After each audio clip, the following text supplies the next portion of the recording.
It's the black guy in the corner, but they'd rather see a on the corner.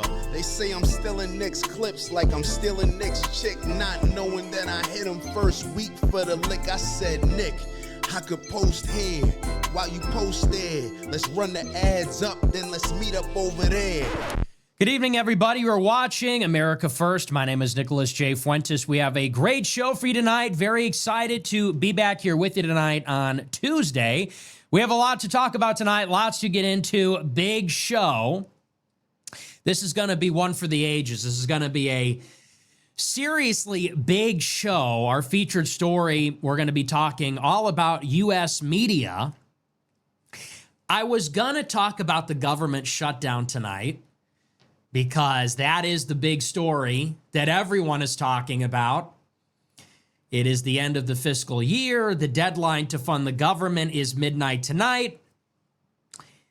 But then I realized that is nonsense. It doesn't matter. It's fake. That's all fake. We're done talking about things like that. It doesn't matter.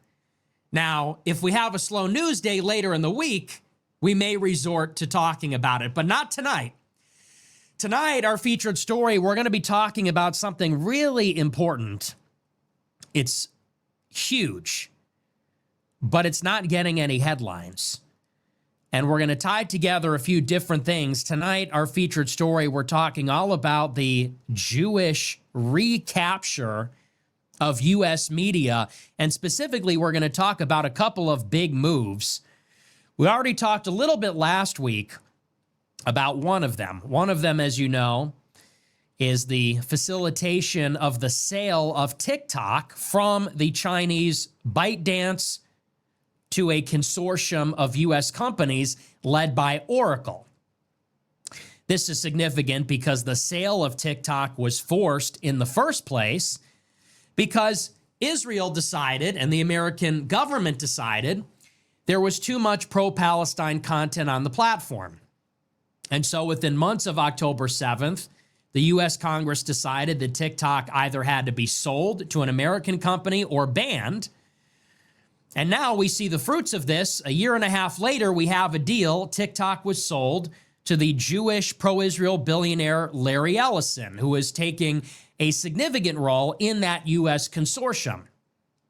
This is happening, though, at the same exact time that Larry Ellison, the Jewish billionaire, is backing the acquisition of Paramount Studios, as well as potentially Warner Bros., two major media conglomerates, by his son, David Ellison.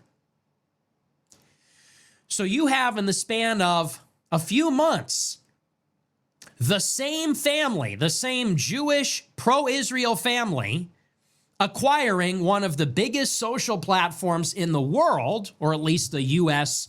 business of that social platform, as well as a number of U.S. properties, intellectual property, streaming platforms, television channels, everything from HBO Max to Showtime to streaming rights for UFC, CBS, TBS, CNN. It's all coming under the control of one family. And that family has a very close personal relationship with Benjamin Netanyahu. And that's something that's not uncommon in U.S. media. So our featured story, we're going to be talking about all that. We're going to bring it all together. And I would say collectively, the story is about a war inside the United States. It's an information war. And the information war is being waged by Israel and its allies, American Jewish billionaires, against an increasingly skeptical American public. We've been talking about this now for 2 years. The thing that is happening in the country is that Americans are starting to wake up about the influence of the Jewish nation. And do not mistake what I mean by Jewish nation. I'm not talking about Israel. Israel is only a part of it. The masses of Americans are waking up to the influence of the transnational Jewish nation, the Jewish community, which is global. And they may be born in America, and they may be born in Israel, or they may be born in Europe, but they're all part of the Jewish nation. And they put the Jewish nation first. And they do it ahead of any interest or the benefit of America or its people. And that is the thing that they have to stop by any means necessary. That is why they're waging a war on the American campuses. That's why they're waging a war in Congress. That's why they're waging a war on social media and on legacy media, conventional media.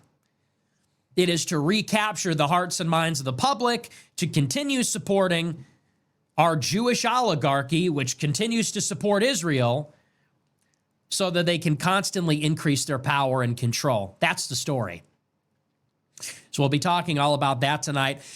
We are also going to talk about this Gaza peace plan if we have time, and I think we will. I'm not sure, though. Of course, yesterday, the president and the prime minister of Israel unveiled a 20-point plan for peace in Gaza. The deal is getting worse all the time. Get a load of this. So yesterday, Trump and Netanyahu do a press conference, and they finally unveiled this latest peace proposal that they've been working on for weeks. And Trump has made some big promises. He says, this is going to be the one. This is the deal. And the deal, as it was presented yesterday, had backing from Egypt and Qatar, which are the two biggest mediators in the conflict. It had backing from the Organization for Islamic Cooperation, the Arab League, from Turkey, from Indonesia, from Pakistan. Well, we find out today, okay, get a load of this. This is so typical. We find out today that at the very last minute, when Trump was meeting with Jared Kushner, Netanyahu, Ron Dermer, Steve Witkoff at the White House yesterday, at the last second, Israel changed the deal. And so Trump came in yesterday with a plan for peace, which had backing, strong backing from everybody. And at the very last second, Netanyahu changed the deal. And they didn't tell anybody, and they rushed it out. And everybody's furious. Egypt is furious. Qatar is furious. The Arabs, the Muslims are furious. They backed the plan. Israel changed it at the last minute. Trump said, okay, this is good enough. Let's send it. They posted it.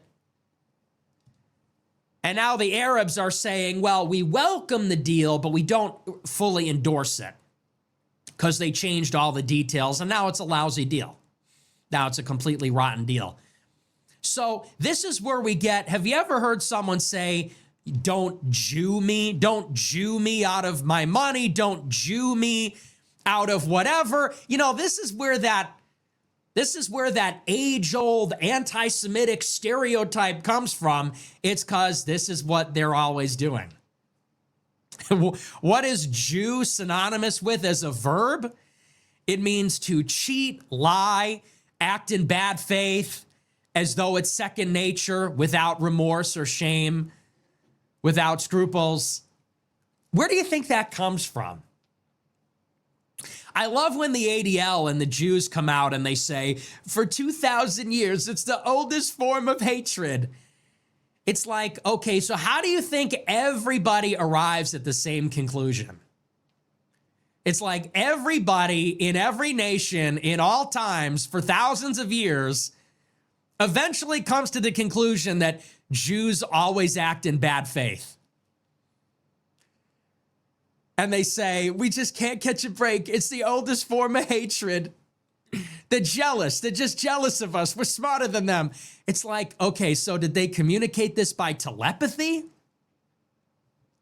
The Egyptians, the Persians, the Babylonians, the Romans, the Spanish, the British, the French, the Russians, the Germans, the Iranians, they all come to the same conclusion. I wonder if there's a common denominator there. No, probably not. It's irrational. It's for no reason at all. We all just randomly, it's random. Anyway, so they changed the deal. Big surprise. It's a load of garbage. They just tried to murder their negotiating partners last week. Now there's a deal? Okay. So if we have time, we'll get into that, but I think we might have to save it for tomorrow. That's going to be our big news for tonight. Before we get into it, I want to remind you to smash the follow button on Rumble, smash the like button, leave a comment, let me know what you think about the show. I want to talk about a couple of things real quick before we even get into our big news. First things first. You know, I think it was on Friday or Thursday, we talked about the total collapse of diplomacy with Iran. And this is a new development it was Friday. As of Friday, the snapback sanctions from the original Iranian nuclear deal have gone into effect. And now all the UN sanctions against Iran from the 2000s have snapped back into place. And effectively, that original Iranian nuclear deal, the JCPOA, it's effectively dead. And this happened after Iran tried to negotiate with the Europeans. They made a deal to allow inspectors back into the country. In spite of this, the sanctions came back anyway. Diplomacy is dead.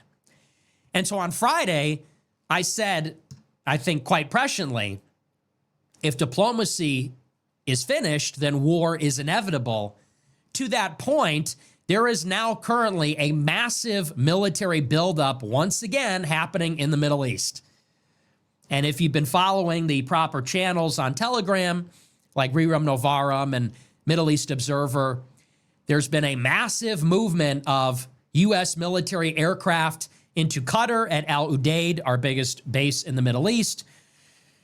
There's all sorts of aerial refueling aircraft that are facilitating this. The United Kingdom's deploying military assets. A U.S. carrier is making its way through the Strait of Gibraltar and into the Mediterranean Sea. Iran and Israel are both giving signals that they are anticipating a war. And so it looks like, once again, we are literally on the brink of war with Iran. Yes, it happened that quickly, just as I said it would. Just as, and I wasn't the only one, Foreign Policy magazine, they said this back in July or August. The timeline was very predictable. The deadline to reimpose the sanctions is coming up in 2 weeks. So they wanted to put the sanctions back on before the deadline expired, and the sanctions came on yesterday or a couple of days ago. Now it looks like we're on the verge of war again, just like clockwork. I mean, it's that predictable. So we'll be paying very close attention to that in the coming days. But don't be surprised if you hear by the weekend or next weekend that there's another round of airstrikes against Iran or preemptive strikes, because it looks like deja vu all over again. So I just wanted to say that briefly. There's not much more than that, but there are some troubling developments there in the Middle East. The other thing I wanted to talk about just briefly before we get into the big news, yesterday we got the letter. Very famously, yesterday the New York Post finally published the infamous letter that Charlie Kirk, the deceased founder of Turning Point USA, sent to the Prime Minister of Israel earlier this year. The letter was the subject of a lot of scrutiny. What was in it? What did the letter mean? What did it reveal about Charlie Kirk's state of mind? Because when Israel was accused of killing Charlie Kirk, to counter that narrative, Benjamin Netanyahu went on television and said, "That's not true. He sent me this love letter." Candace Owens, who has been pushing the theory that Israel killed Kirk, she very quickly got on Twitter and said, "You're lying about the letter. Publish the letter in full. That's not what the letter said." Well, we got the letter yesterday. We got the letter late in the afternoon yesterday, and what the letter was a love letter. Charlie Kirk literally said that he wants a Hasbara mothership. That means Israeli propaganda. He implored Netanyahu to send the Hasbara mothership, the Jewish propaganda mothership, to wage an information war on Americans to make us support Israel. That was the letter. It was 7 pages of that. 7 pages of, I love Israel, I love the Jews, I love you. We need more Jewish propaganda. There's not enough Jewish propaganda on the internet. I have one problem with Jewish propaganda. There's not enough of it. Like, that was 7 pages of that. Now, yesterday on my show, I said it will be very interesting to see how Candace Owens responds to this development, because she insinuated that she had the letter and she knew what was in it, and she seemed to imply that the letter was anti-Israel. Well, that was not true. So I was waiting on her show today for her to say, the letter's a forgery, it's fake, that's not the real letter, I have the real letter. No, she totally brushed it aside. She completely dismissed it. The letter's been verified by Turning Point USA. It is, for all we know, real. Turning Point verified that it is real. The comms director of Turning Point, who's responsible for communications, said it's real. Candace today said, well, where's the timestamp? And then she moved on and said, well, forget about the letter. I have videos that Charlie Kirk hated Israel from 2 days before he died. She said, and I'm not going to release them unless Turning Point calls me a liar. So what are we doing? What are we doing?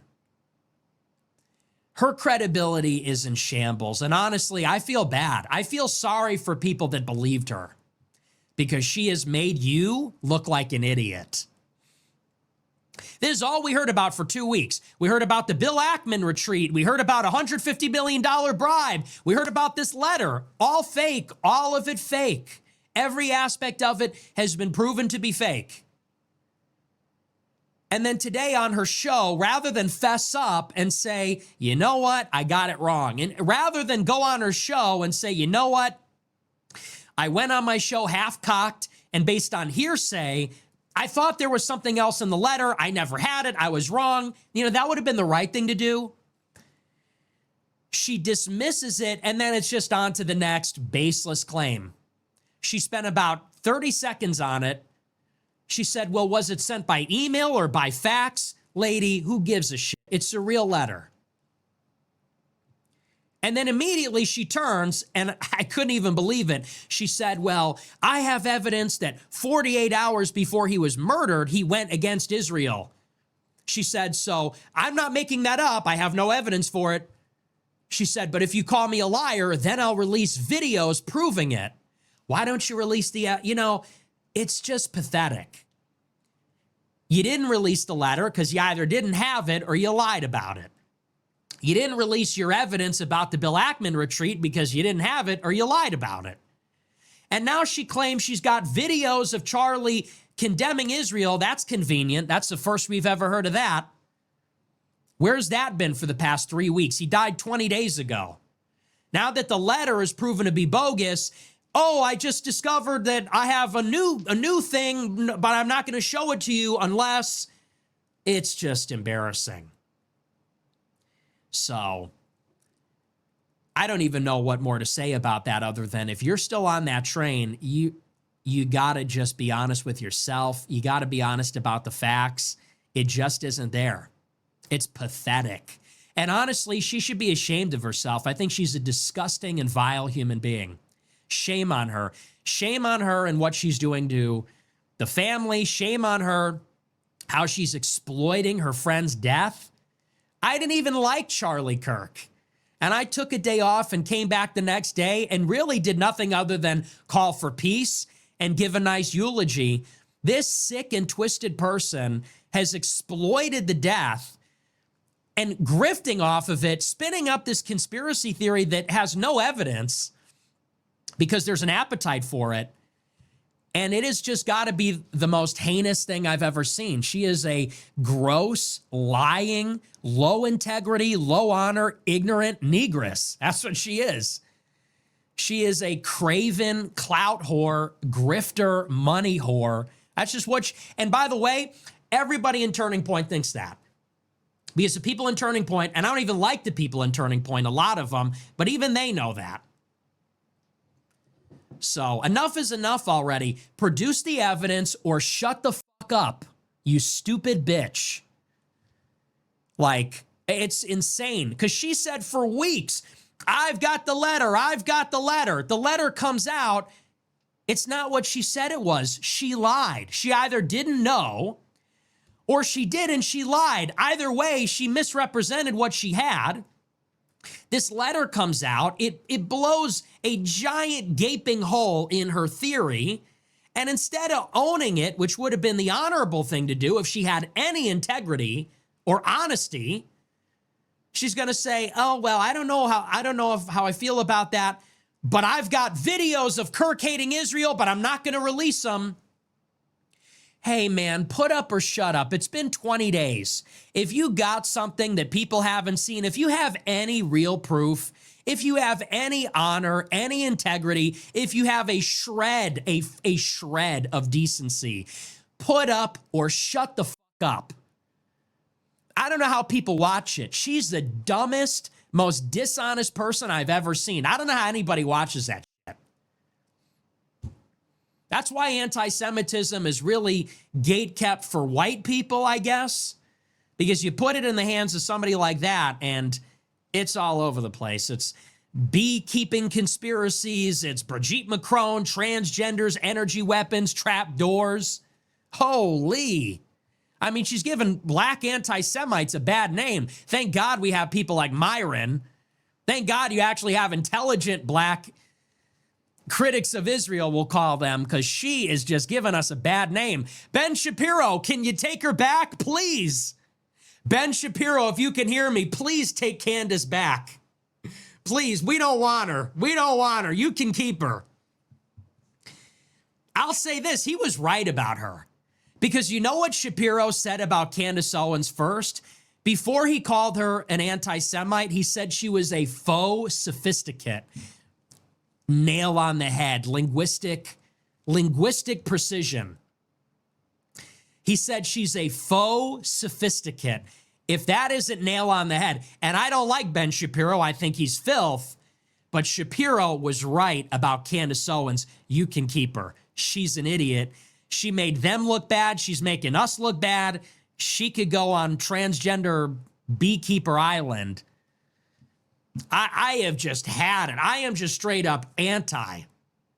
For a long time, I said, I don't know, she's doing a lot of good. She is just making any legitimate critic of Israel look like an idiot. She is making it look like we have no evidence, like we're insane conspiracy theorists. And we're going to do a great show tonight about that. We're not. Like, we're right. We have facts. We have a systematic analysis of this. We have great ideas. We're correct.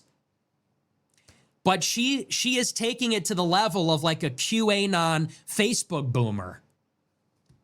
She's like the equivalent of a Facebook boomer that can't tell what's AI and what's fake. Like the Nigerian prince scammer of anti-Semites. It's really getting embarrassing. So I'm actually glad. My position is just aging like wine. I'm glad I distanced myself from that theory because as time goes on, it's just looking dumber and dumber. And I don't want to be associated with that.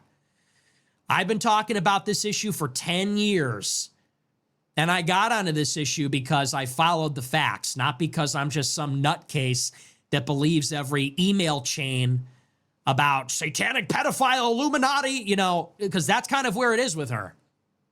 The moon's made of cheese. Everyone's secretly transgender. Space isn't real. They used an energy weapon from the trap door to eliminate Charlie Kirk and everyone's in on it. Like, okay.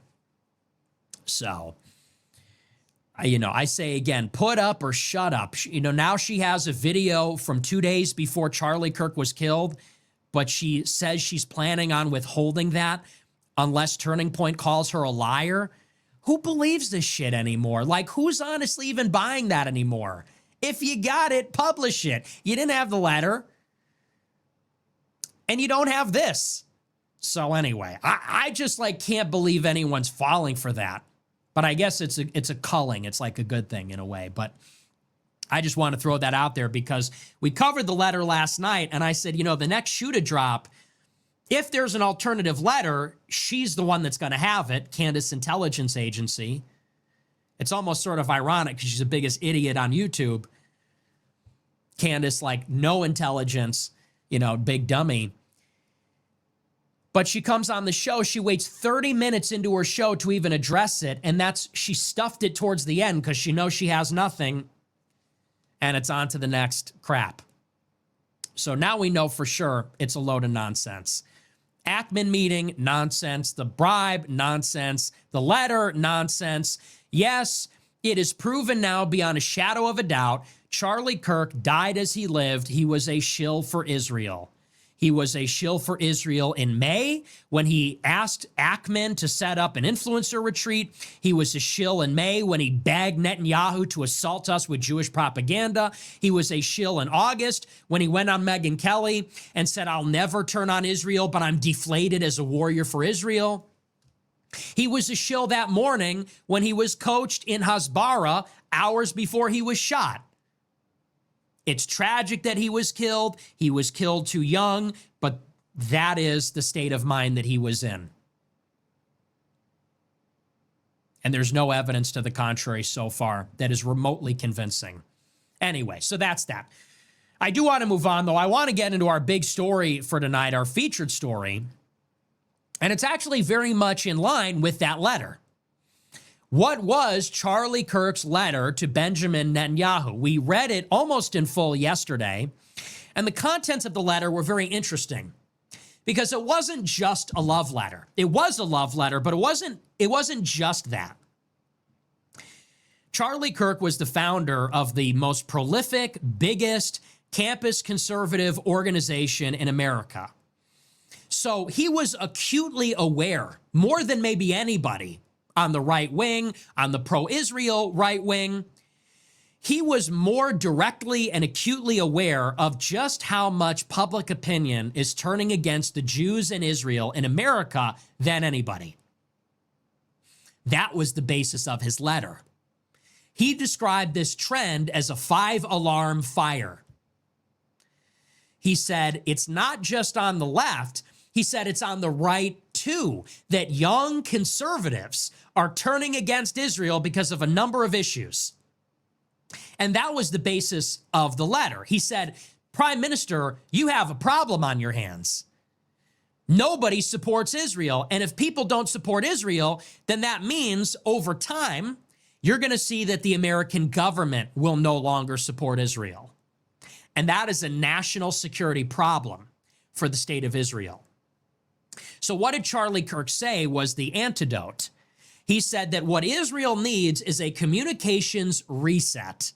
He said, you're losing the propaganda war. You're losing the information war. He said, and that is an existential threat. So he said, you need a more aggressive strategy. He said, you're in retreat. You need to actually get more aggressive with pro-Israel propaganda, especially on TikTok, on social media, in legacy media. He said, because you're losing the hearts and minds of the public. Now, let's be very clear about one thing, and this is something I talk about a lot on the show, but this is something that everybody needs to understand. Israel is not safe without an unconditional security guarantee from the United States. They cannot defend themselves. They have a small population, and their army is made up of mostly reservists, meaning these are not professional soldiers. It's not like they have a standing army. These are people, everyone is required to undergo military service in Israel. These are people that receive rudimentary training, and then they go and live their lives. Israel is staring down the barrel of many powerful countries which hate them. And for good reason. Israel bombs these countries. Israel assassinates their leaders. Israel provokes them constantly. For example, what is happening right now? Israel is carrying out a genocide against the people of Gaza. If it weren't for the United States, they couldn't even do it. Gaza has a small population. They don't have a real military. They don't have any military technology or tactics or coordination. Israel could not defeat even this very weak foe without American military support. But what's more, If it were not for the United States, every country in the Middle East would intervene to stop Israel. There are 0 countries that support what Israel is doing right now. Not Egypt, not Jordan, not Saudi Arabia, not Turkey, none of them. And if it wasn't for the United States protecting Israel, they would intervene to stop this. Militarily, probably. Missiles, jets, troops, you name it. So it is critically important. Again, it is inextricable. Israel cannot go on the way it is without American support. When they talk about we have a right to exist, we have a right to defend ourselves, I don't know where they think that right comes from. It comes from us. It comes from the American taxpayer. It comes from the American soldier. That's where it comes from. We gave you your right. And do you want to know who makes up the majority of taxpayers and soldiers? White Christian Americans. So specifically, when they say we have a right to exist, we have a right to defend ourselves, what they're really saying is we have a right to have Goyim die for us and be enslaved to us. That's what they're saying. They're saying white Christian men pay their taxes to build up a military. White Christian men volunteer their lives in the military to defend our right to genocide our neighbors, to defend our right to defend ourselves or exist. It's a sick, evil arrangement. No other country works like this. There's no other arrangement like this on earth. Israel writes the checks, we cash the checks. Israel wants to carry out a genocide. They want to talk tough. They want to explode pagers. They want to assassinate leaders. And we protect them while they do it. If it wasn't for us, everyone would push their shit in and destroy them. Forgive my language. They wouldn't be able to get away with it. But it's us that is holding back the night and preventing them from having any kind of accountability. They don't have to actually pay for their actions because we're paying for their actions. White Christian men die and work and sweat and bleed so that they can do whatever they want. And of course, our military support for Israel is conditioned upon political support for Israel. The U.S. military answers to the civilian president, the elected president, and the Congress. And how do we have a civilian president and how do we have elected representatives in Congress? It's the American public that elects them. It's the American public that votes for this on some level. So if you're following this chain of reasoning, Israel can't do what it wants without American military support. American military support comes from American political support. And that political support comes from public opinion. The American people support Israel, ostensibly. So we get politicians that support Israel. So the military does everything in its power to protect Israel, and that lets Israel do whatever it wants. If you're understanding this, then you understand that American public opinion is actually a national security concern of Israel. What you, as an American voter, think about Israel is an existential matter for the government of Israel. So I hear people say all the time, they say, well, I don't really care about Israel. Why do you care? They say, I don't care about Israel and Gaza. I care about America. I don't care about all that over there, and I don't know why you care so much. That seems to be like very low on the list of priorities. I care about some other issue. Well, you have to understand that as a matter on a systemic level, Israel cares deeply about you and what you think about Israel. They don't care what Africans in Africa think. They don't care what Latin Americans in Latin America think. If you have an American citizenship, if you have an American passport, if you're an American taxpayer, they care what you think about them. Because insofar as you live and work and vote and operate in American society, you are a small piece of the puzzle of their national security apparatus. If a young man like myself starts to think that Israel's a problem, and I start talking about it, and I tell everyone I know, and I start a show like this one, and I start to convince people that they shouldn't vote for a president if they support Israel too much, that becomes Israel's problem. But it's not just any problem, that becomes an existential problem. Because if a person like myself becomes too powerful or too influential, if I convince too many people, if too many people believe that we need to stop Israel and express that in the way that we vote, and let's say that someday that results in an anti-Israel policy or in a policy that doesn't support Israel, then Israel's in big trouble. So that means that Israel is going to do everything in its power to fight to win over public support in America. It's just as important to them, maybe more important than anything else. In the same way that they're dropping bombs on people in Gaza, or they're dropping bombs on people in Lebanon, or they're dropping bombs on Iran, they're also spending tons of money in America making sure that we don't go against Israel, because they need our weapons, they need our support.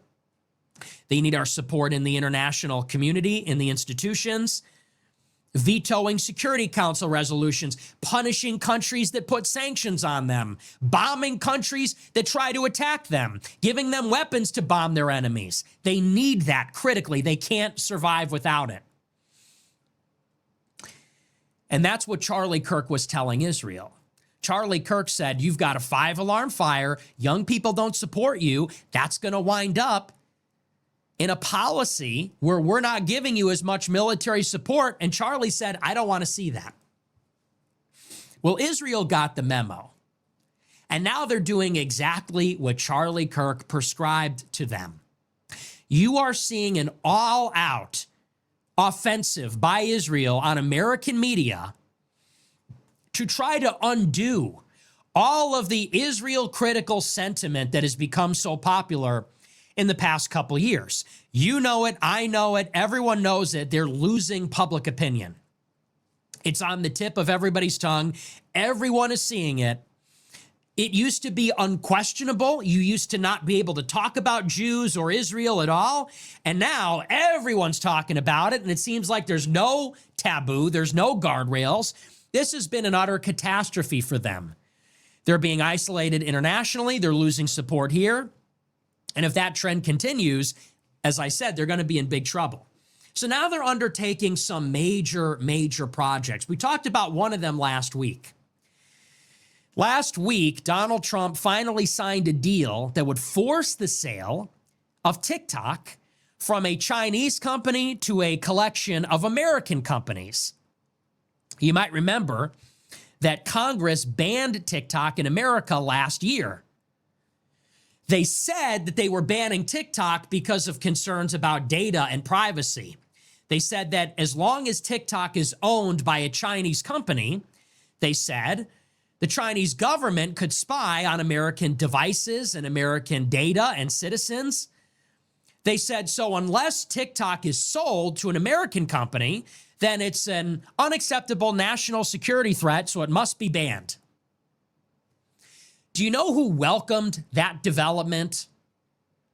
The North American Jewish Federation, the ADL.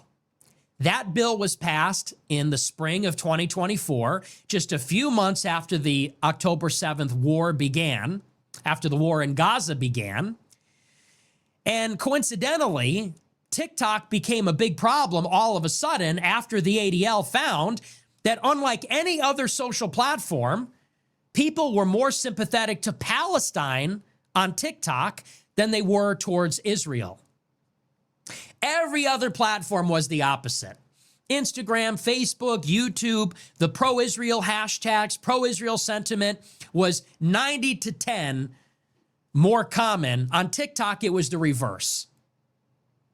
So like I said, Friday, they inked the deal. And we covered this a little bit last week. We talked about now who's going to own TikTok. So throughout 2024, the ADL, the North American Jewish Federation, Nikki Haley, the neocon, they all said that TikTok is a hotbed of anti-Semitism. The more time you spend on TikTok, the more anti-Semitic you get. That's why we need to ban it. Well, they banned it. Trump took office. He forced the sale. An American company bought it. Who acquired TikTok?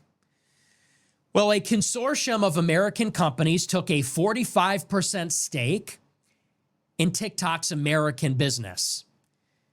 The leading company in that American consortium is Oracle. Oracle is one of the most valuable Silicon Valley tech companies in the world. You might not have heard of it, though.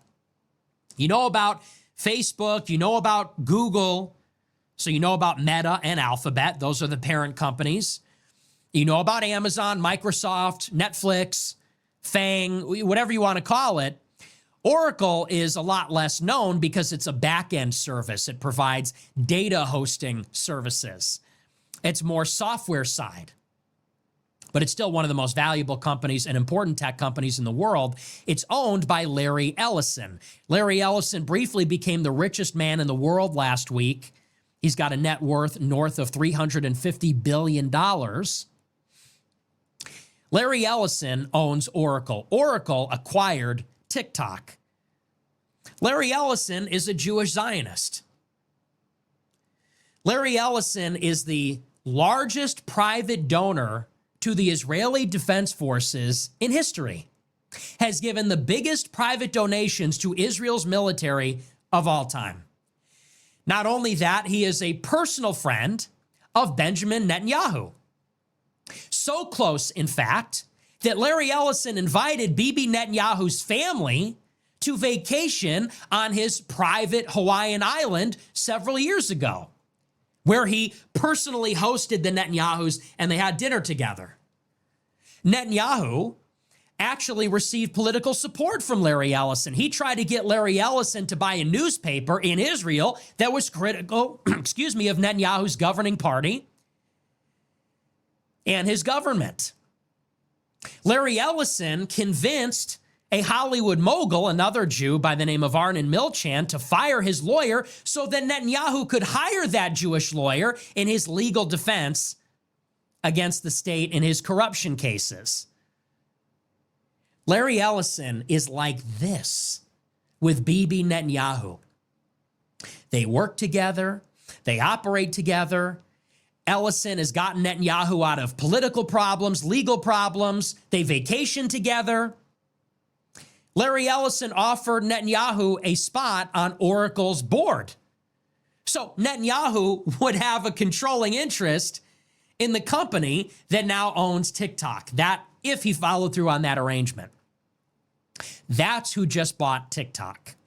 And what was really interesting, of course, we covered all this last week. That's, to say the least, it's conspicuous, it's suspicious, but it gets better.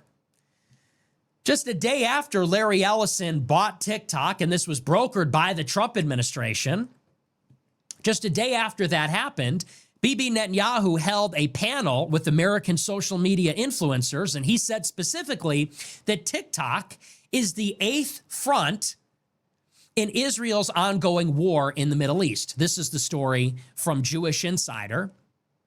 It says, quote, Israeli Prime Minister Benjamin Netanyahu expressed hope on Friday that the sale of TikTok to a joint venture partially owned by Oracle CEO Larry Ellison would be completed. He said weapons change over time to a group of pro-Israel influencers in New York on the sidelines of the General Assembly. You can't fight today with swords and you can't fight with cavalry. You have to fight with weapons that apply to the battlefield. And one of the most important battlefields is social media. Netanyahu called the sale of TikTok the most important purchase happening. He said, I hope it goes through because it could be consequential. Following a law requiring TikTok's owner to sell the app's U.S. operations or be banned, President Trump signed an executive order last week authorizing a new company to buy much of TikTok's business. The company, started by Oracle, owned by longtime Netanyahu friend and Trump ally Larry Ellison, will control a 45% stake in TikTok's operation stateside. Oracle would oversee security operations, and Trump said that Ellison's company is playing a very big part. Netanyahu also said that, quote, "We have to talk to Elon Musk," describing the ex-owner as not an enemy but a friend. He talked about the, quote, "woke right." He said, "I call it the woke Reich. These people, they're not any different from the woke left. They're insane," he said. "What we need to do is secure that place of our support in the U.S. that is being challenged systematically. We have to fight the fight, give direction to the Jewish people and direction to our non-Jewish friends or those who could be our friends."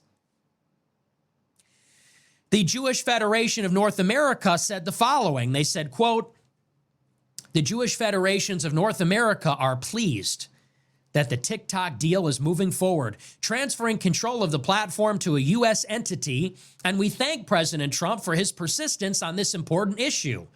This is a critical step in protecting our community from hate and extremism online." Really? I thought it was about China surveilling us and our data. Now it's about hate speech and anti-Semitism. Isn't that interesting? It says the Jewish Federation of North America were the only Jewish organization to support the bill to ban TikTok when it was introduced in March 2024 because of its terrible impact on the rise in anti-Semitism. Our community understands that social media is a major driver in this spike. We will monitor closely the work, the new U.S. ownership structure to ensure TikTok takes meaningful, measurable action to curb anti-Semitism and safeguard all users and work with Congress and the Trump administration to fulfill the goals of the act.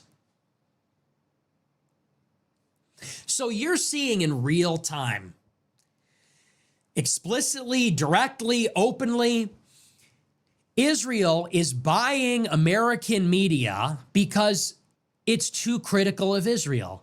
And they are buying it with the stated intention of censoring speech that is critical of U.S. support for their country. What else would you call this? Other than a foreign occupation, foreign influence. What else would you call this other than Jewish media? That's what it is by definition. And it's very simple. Let's review the timeline. October 7th, the Palestinians attack Israel. By the end of the month, Israel has imposed a blockade. No food, no water, no fuel, no electricity, no medical supplies. And they're bombing the Palestinians hard, indiscriminately, killing civilians, women, children, infrastructure. Within a month, they're invading. And it's brutal. The casualties are high. As a result, TikTok, the only major U.S. platform that is not headquartered in America, but is headquartered in China, on this foreign-owned social platform, the American user base becomes very critical of Israel's war. They are sympathetic to the plight of the Palestinians. They are shocked and horrified at the images and videos of suffering. And they're calling for an end to Israel's war and America's support for the war. That's part one. Part two. In December 2023, just a couple of months into the war, the Anti-Defamation League, which is a Jewish organization, starts to create these analytics, these reports, and they start to measure that the conversation on TikTok is turning decidedly against Israel. So then they deliver these reports to American congressmen who already support Israel. AIPAC supported pro-Israel Republican congressmen. At this time, Republicans are in control of the House. The Republicans are influenced by AIPAC and the Republican Jewish Committee. Republicans like Elise Stefanik from New York, a Jewish stronghold, are very pro-Israel, have all pro-Israel donors. They take these reports from the ADL and they introduce a bill in Congress that says we need to ban TikTok. It's too anti-Semitic. They have Jewish backers. The Jewish backers pick up the phone and say, hey, TikTok's a problem. They're turning against Israel. We have the data straight from the ADL. The Jewish-backed congressmen write a bill. And they say if China doesn't sell the company to a U.S. company, then TikTok is not allowed in America. What happens a year later? A Republican president comes to power with $100 million from the Zionist Jew, Miriam Adelson, with tens or hundreds of millions of dollars from other major pro-Israel Jewish donors, from Silicon Valley, friends of Netanyahu, friends of Israel. Trump saves TikTok. He prevents it from being banned.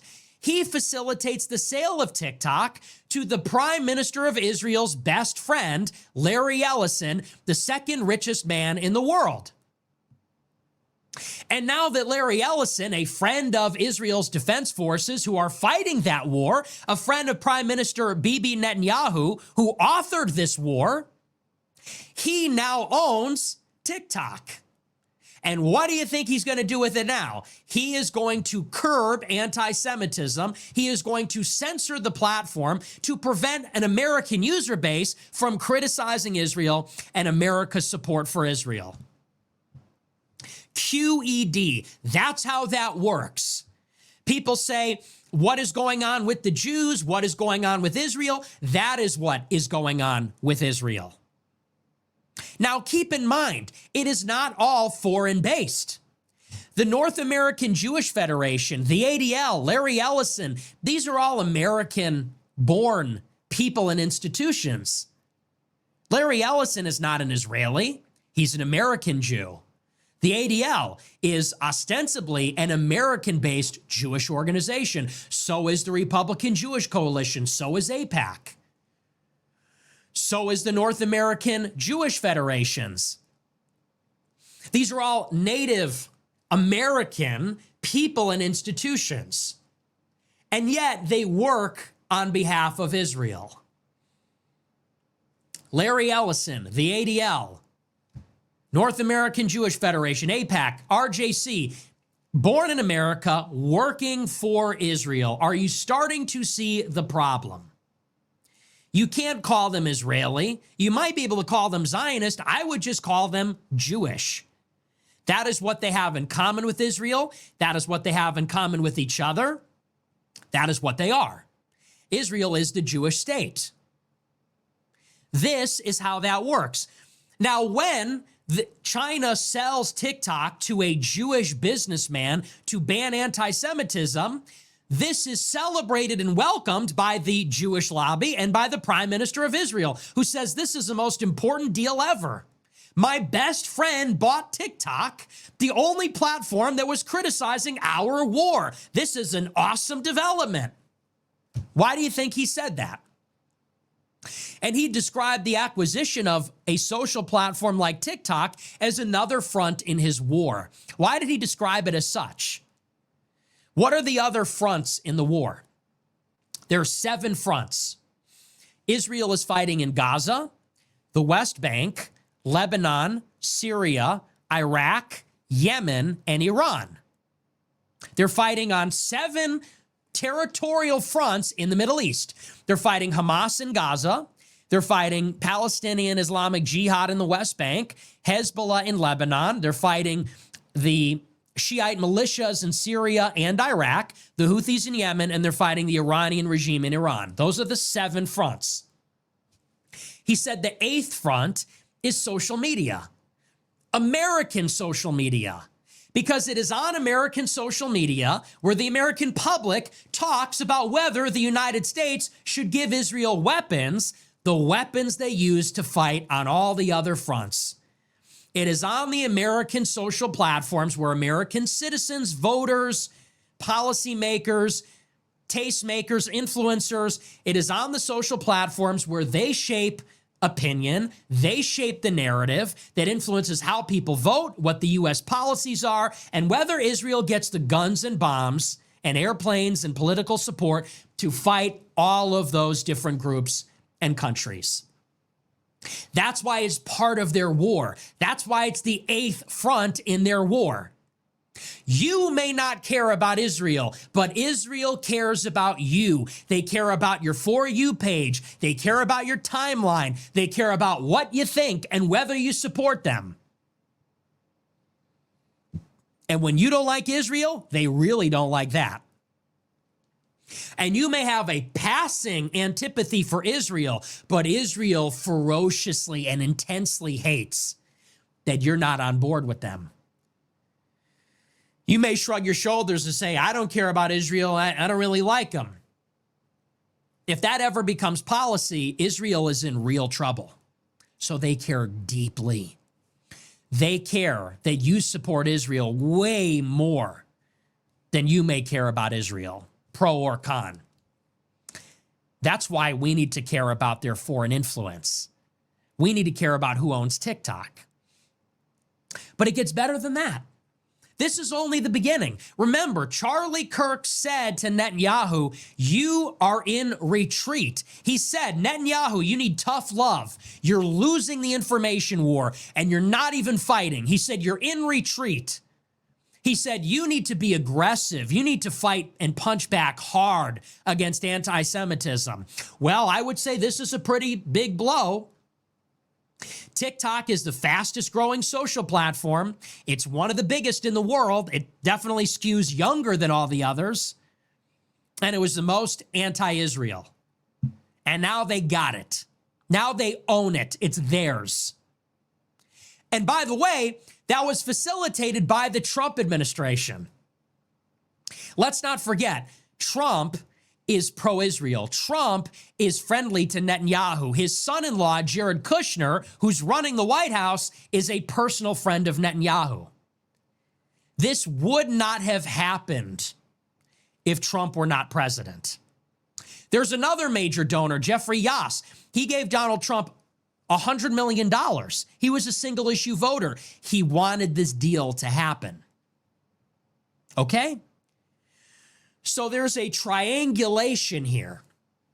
You've got Israel that wants us to support their wars. You have Israel's Jewish billionaire allies in America that influence our political system. And then you have the Republican Party, which does the bidding of these American Jewish billionaires. Fox News is an Israel-owned asset. The Wall Street Journal, the New York Post, the Republican Party, these are all Israel-owned assets. They work for Sheldon Adelson. They work for Jewish billionaires. They work for AIPAC. They're friendly to Netanyahu. They're Christian, evangelical, dispensationalist, pro-Israel Christians. Okay, it's a triangle. There are 3 points here. Israel, the American Jewish community, which is very liberal, by the way, and the Republican Party.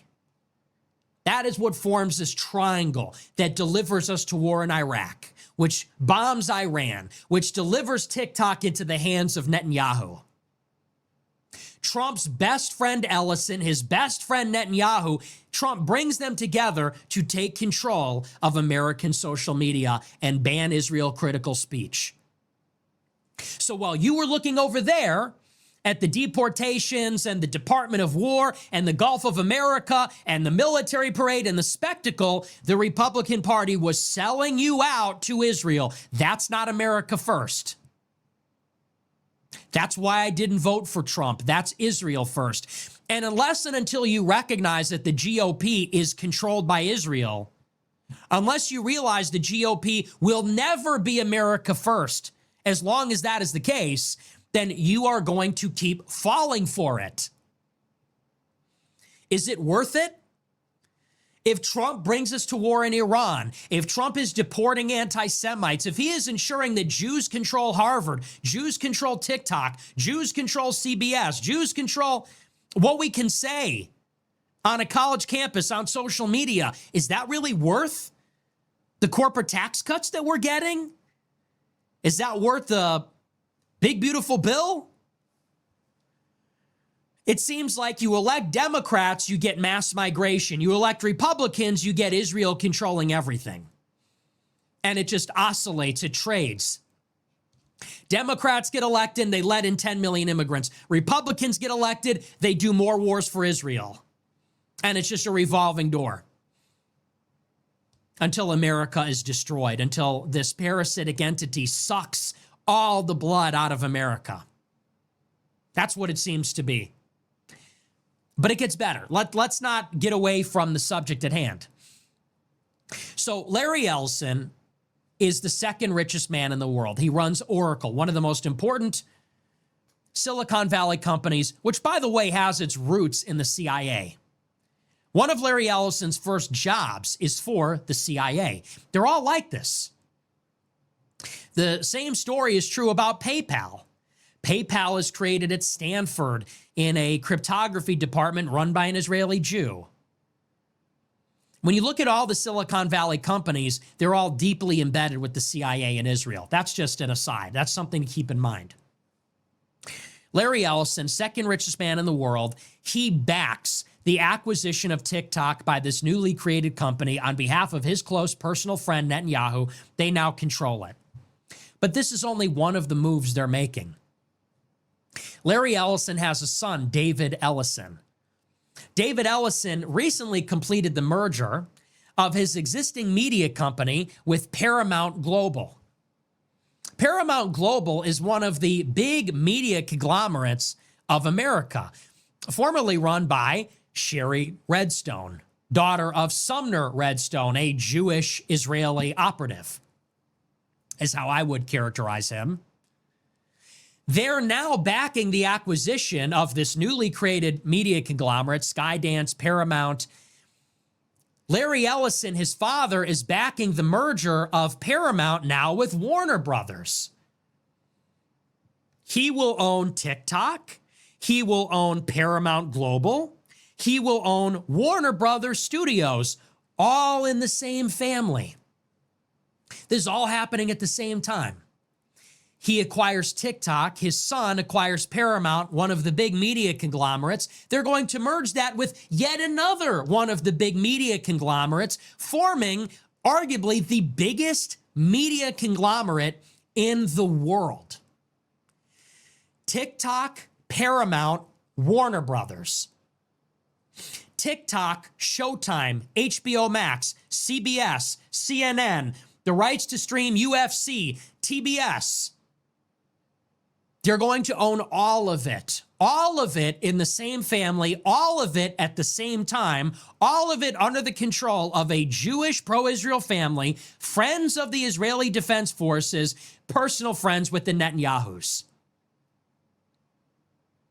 Jewish media, is that a harmful stereotype? Is that a harmful trope? Or is that just a description? This is the story about these acquisitions, very direct. It says, quote, in August 2025, David Ellison, son of Larry Ellison, his company, Skydance Media, finalized an $8 billion merger with Paramount Global, forming the new Paramount Skydance Corporation. The deal combines Skydance's production with Paramount's major media assets, including CBS, one of the major television networks, MTV, Showtime, and Nickelodeon. David Ellison became chairman and CEO of the newly created company. The FCC approved the merger earlier this year. Trump's FCC. Reuters described it as a landmark consolidation in the U.S. media industry, cementing David Ellison's position at the top of Hollywood.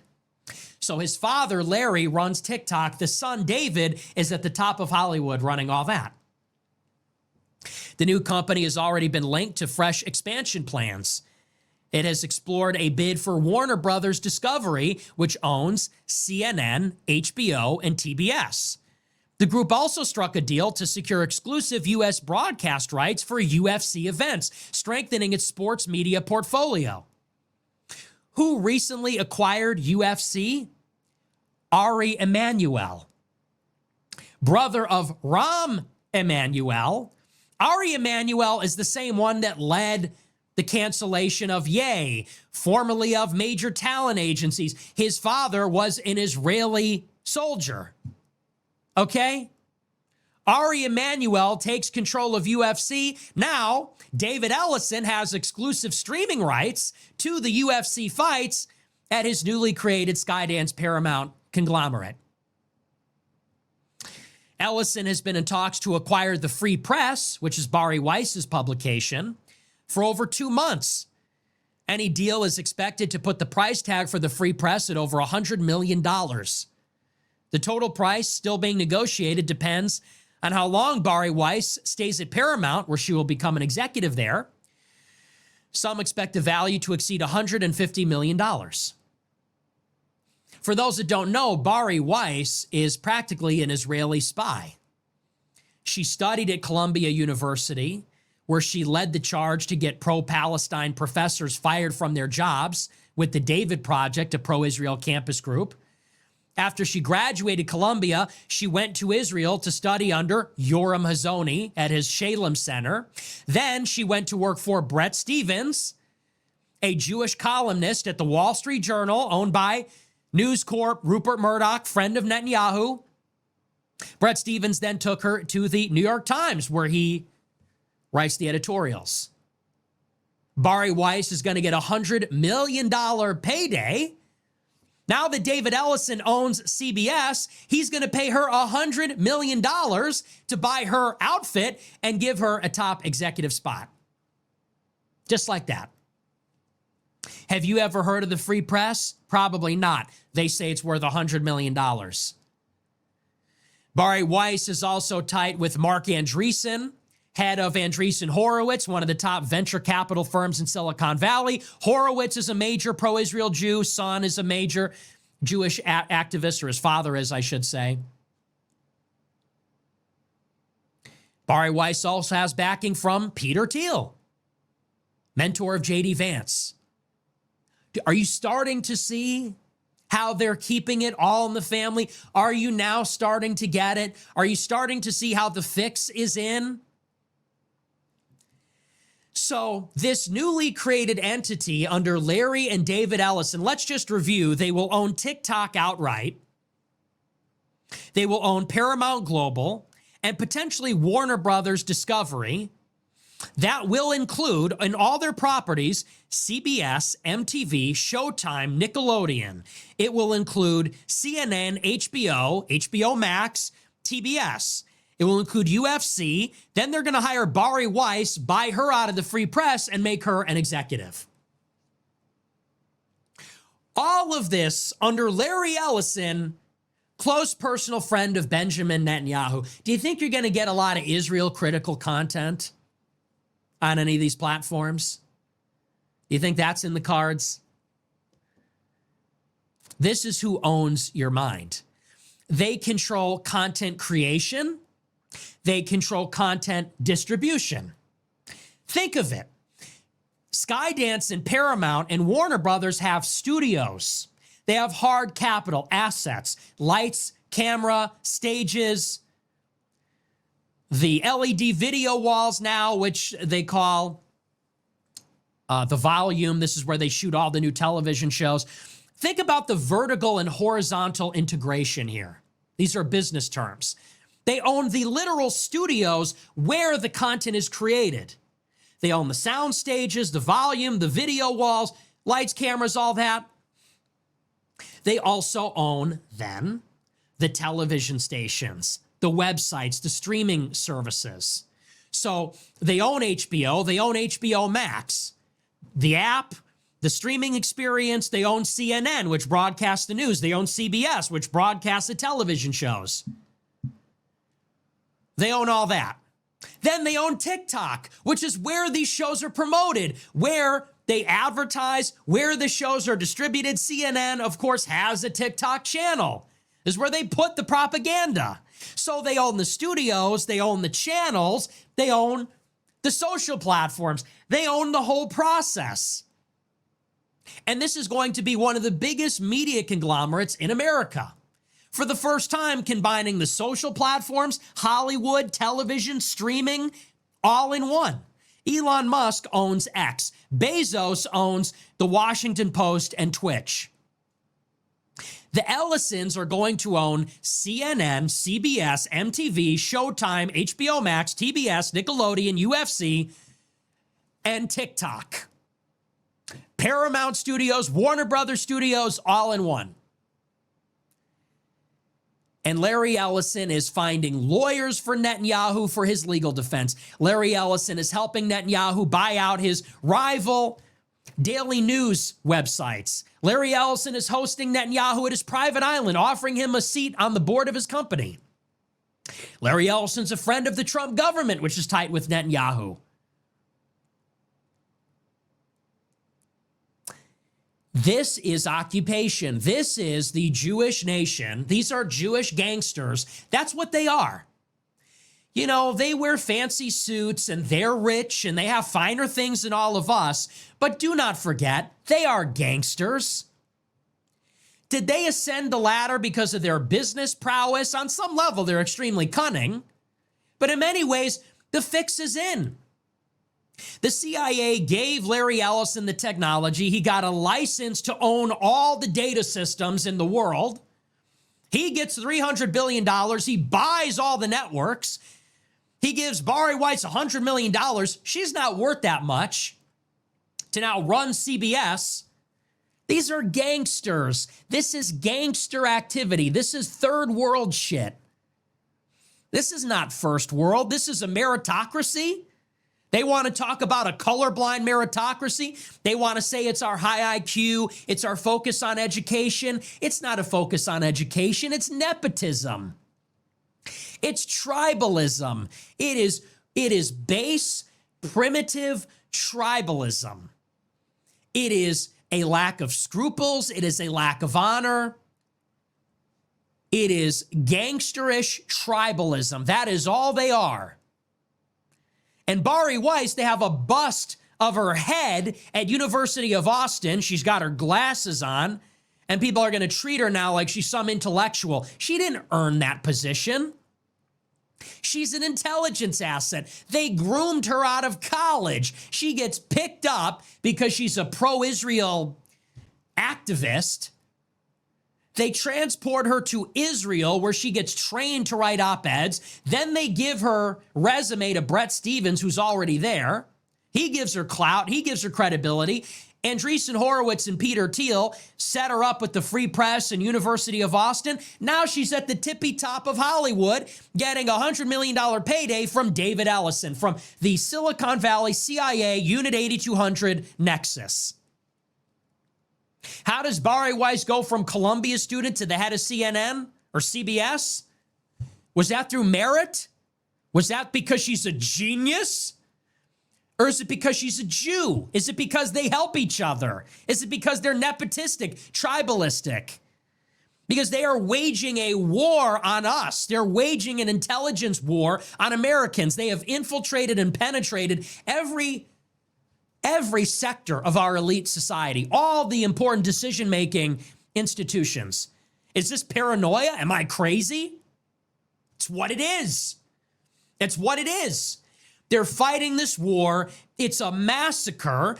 Everyone is horrified. They're expressing their horror. They want it to stop. So what do the Jews do? They buy the media to tell us not to think about it. And that is exactly how it happened. They noticed people started to hate what Israel was doing, so they bought the media so that no one can talk about it anymore. They said, oy vey, those stupid Americans don't like our brutal war of aggression. We just got to buy the media so that no one finds out about it, so that we can suppress coverage of it, and we can suppress anyone that opposes it. And that way, everyone's going to be on our side. We're a colony. Like that is a more, understand, that is a more total and more overt form of foreign control than the British Empire ever had over America, or any of its colonies for that matter. We were more free as British colonists. I shouldn't even say we, I'm Italian and Mexican and Irish. But you were more free in the Roman Empire as a slave. You're more free as a serf in Russia. You're more free as a colonist in America than we are today.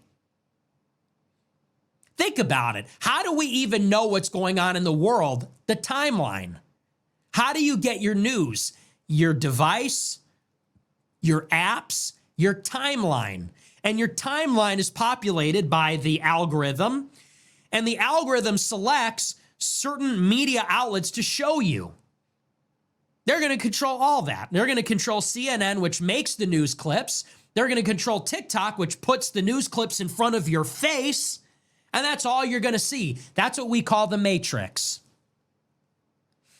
You see why we call it the Matrix? It's not real. It is a hologram. It is not a literal hologram, but metaphorically, it is a simulated media reality that you inhabit. Your opinions, your tastes, the information that you think you came up with on your own, that you think came to you organically, they were put in front of you. Okay, a screen was lowered in front of your face, and a display is showing you what you should think, what you should know, what opinions you should have, who you should like, who you should dislike, who you should hate, who you should kill, who you should vote for. That's the Matrix. And when you look at the names behind the Matrix, Sherry Redstone, how about Rothstein? That's your family name. Why'd you change it?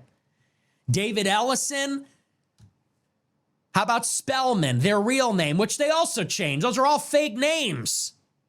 It's always the same names, and then they change the names. That's the Matrix. By the way, this is all happening in the open. This is not a conspiracy theory. I didn't make this up. People say it's anti-Semitism. How exactly? That's just what's happening. The Jewish organizations said, ban TikTok, too much Israel criticism. The government said, yes, master, we will do it. They did it, and now a Jew who loves Netanyahu owns TikTok.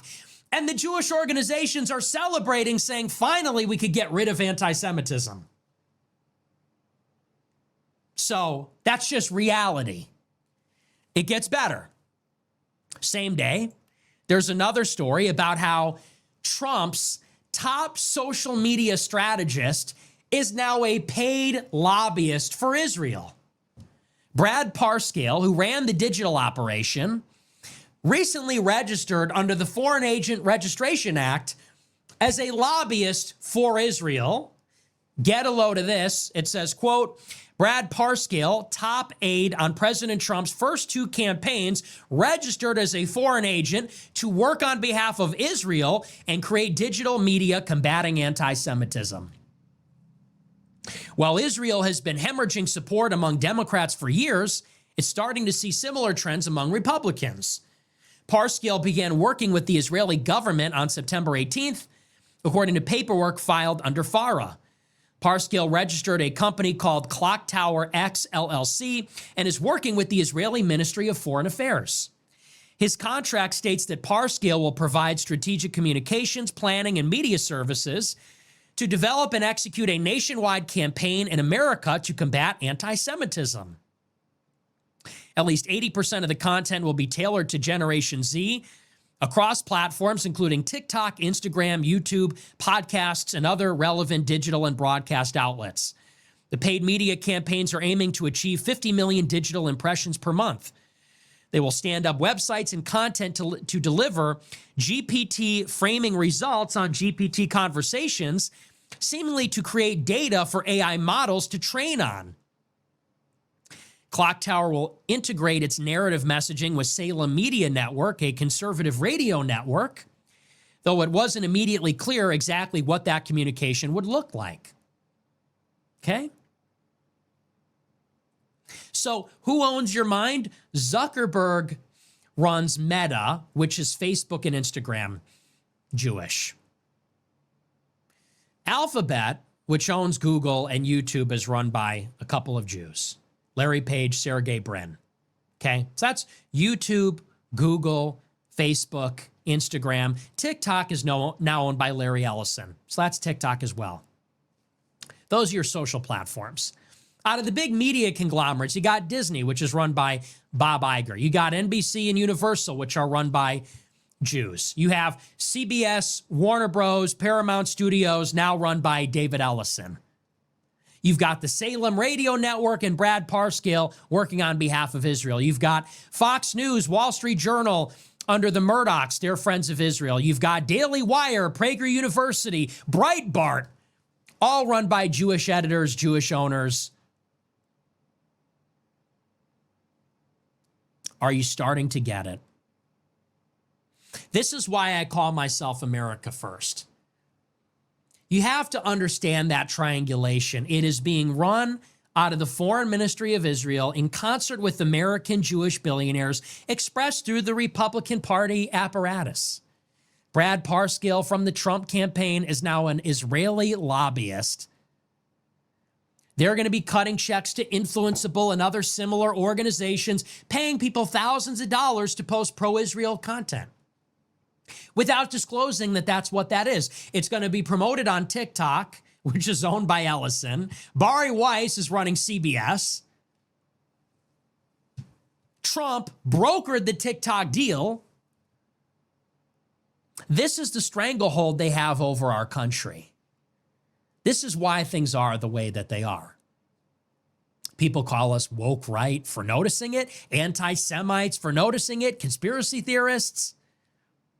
Think about every one of these institutions, whether it's AIPAC, putting in $100 million to defeat any congressman that voted against foreign aid to Israel.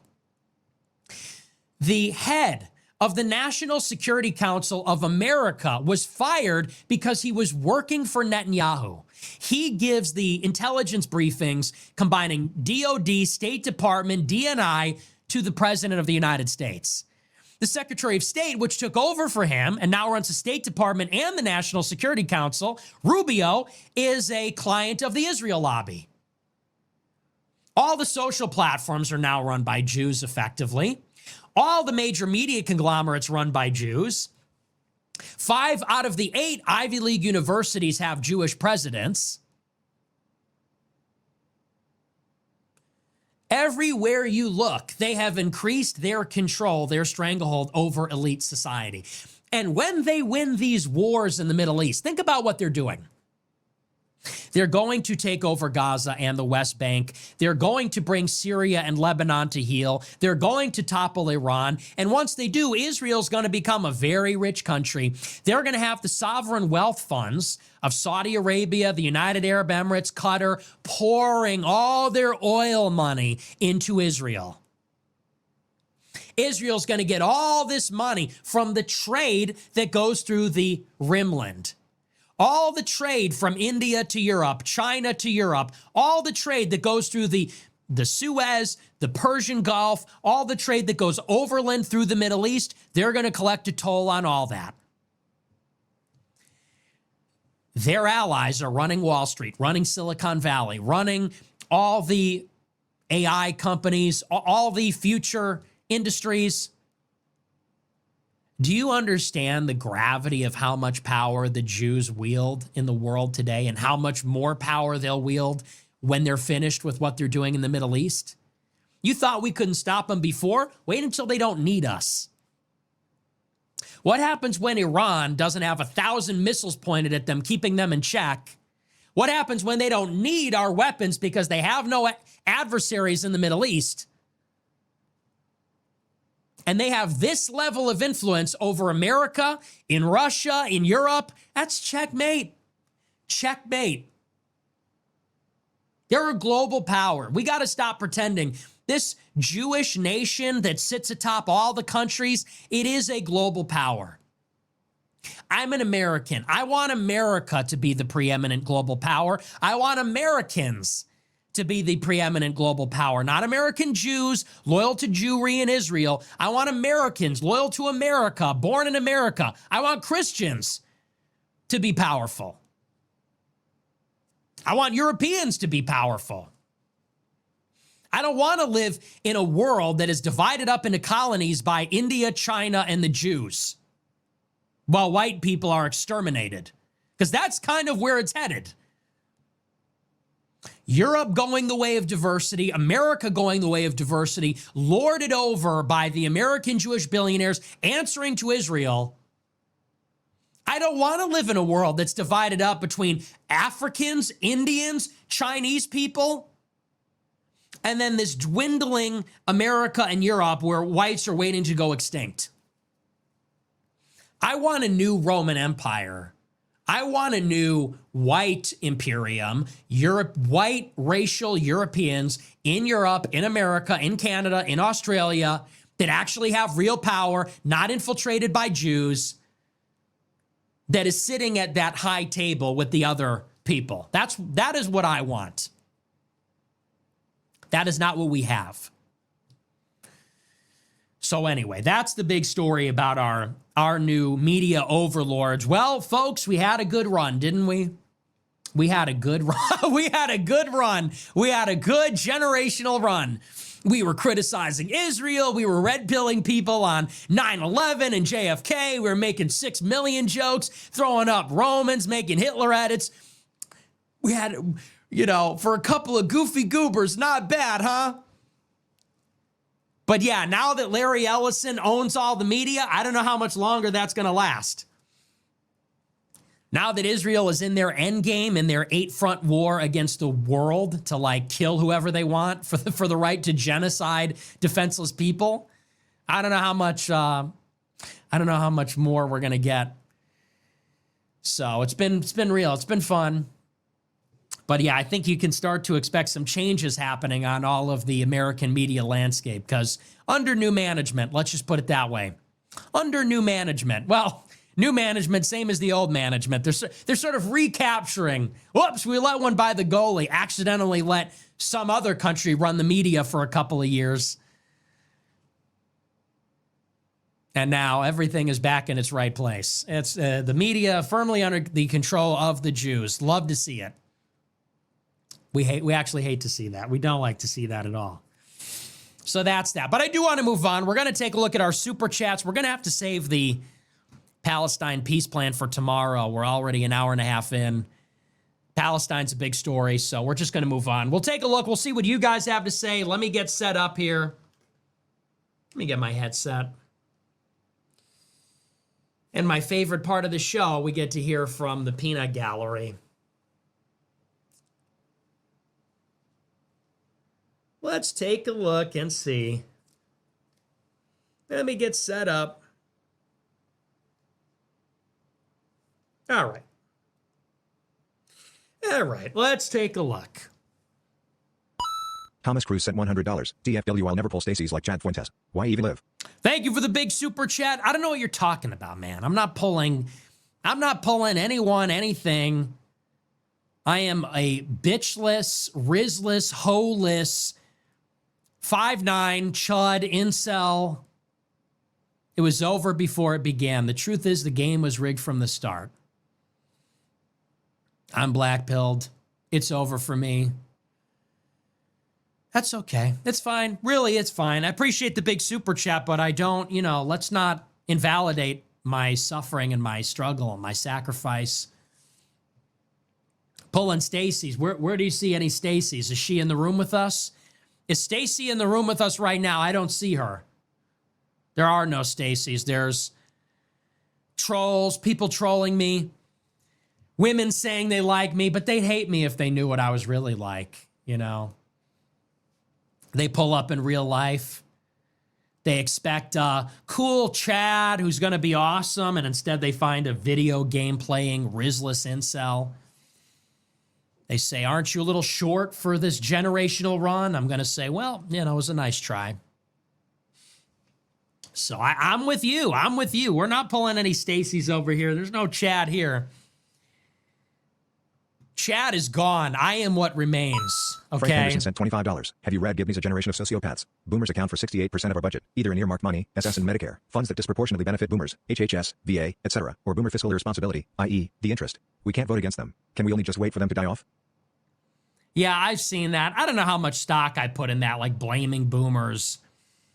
Like boomers are particularly evil. I don't think that's right.